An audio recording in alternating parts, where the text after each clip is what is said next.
সব সময় তো বাজার থেকে মাছ নিয়ে আসি, আজকে নিয়ে আসলাম মাছের ডিম। হ্যালো বন্ধুরা, আসসালামু আলাইকুম। সবাই কেমন আছো? আশা করি সবাই ভালো আছো। আমি প্রথমে ডিমটাকে খুব ভালো করে ধুয়ে নিয়েছি, তারপর এখানে দিয়ে দিব সব মশলাগুলো। প্রথমে দিয়ে দিব হলুদের গুঁড়ো, মরিচের গুঁড়ো, দিয়ে দিব ধনিয়া গুঁড়ো আর জিরে গুঁড়ো পরিমাণ মতো, আর দিয়ে দিব স্বাদ মতো লবণ। সব মশলা দিয়ে এটাকে খুব ভালো করে ফেটিয়ে নিতে হবে। প্রথমে দেখতেই পাচ্ছ সব মশলা কিন্তু এখানে দিয়েছি। এখানে কাঁচামরিচ দিব, তাই মরিচের গুঁড়োটা কম দিয়েছি। এভাবে করে মাছের ডিম ভাজি করলে কিন্তু খুবই মজা লাগে।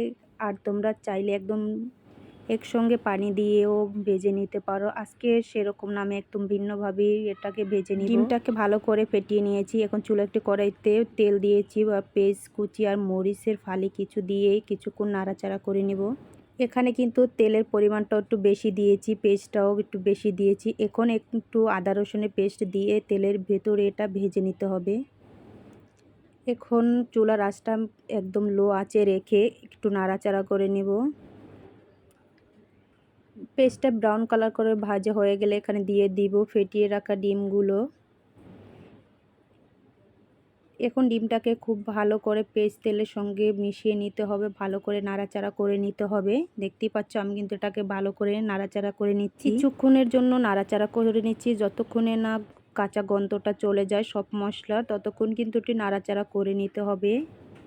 ভালো করে নাড়াচাড়া করতে করতেই কিন্তু দেখতে পাচ্ছ তেলটা উপরে ভেসে আসতেছে শুরু করলো। এভাবে করে কিছুক্ষণ নাড়াচাড়া করে নিতে হবে, যাতে নিচে লেগে না যায় সেদিকটা খেয়াল রেখে কাজটা করতে হবে। এখন এখানে কিছু পানি ব্যবহার করব।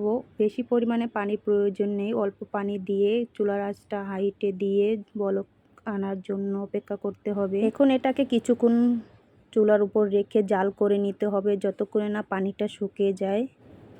পানিটা কিন্তু এখানে দেখতেই পাচ্ছ শুকিয়ে গেছে। এখন আরও কিছু পানি রয়ে গেছে, এটাকে একদম শুকিয়ে নিতে হবে।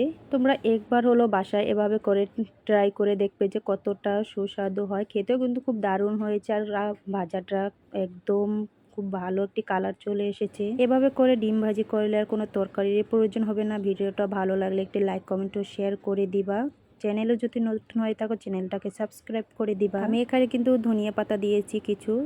দেখুন পরিবেশন করে দেখা যায় কত সুন্দর হয়েছে, দারুণ একটা কালার এসেছে, আর দেখতেও খুব ভালো, খেতেও খুব দারুণ টেস্ট হয়েছে। সবাই ভালো থাকো, খোদা হাফেজ।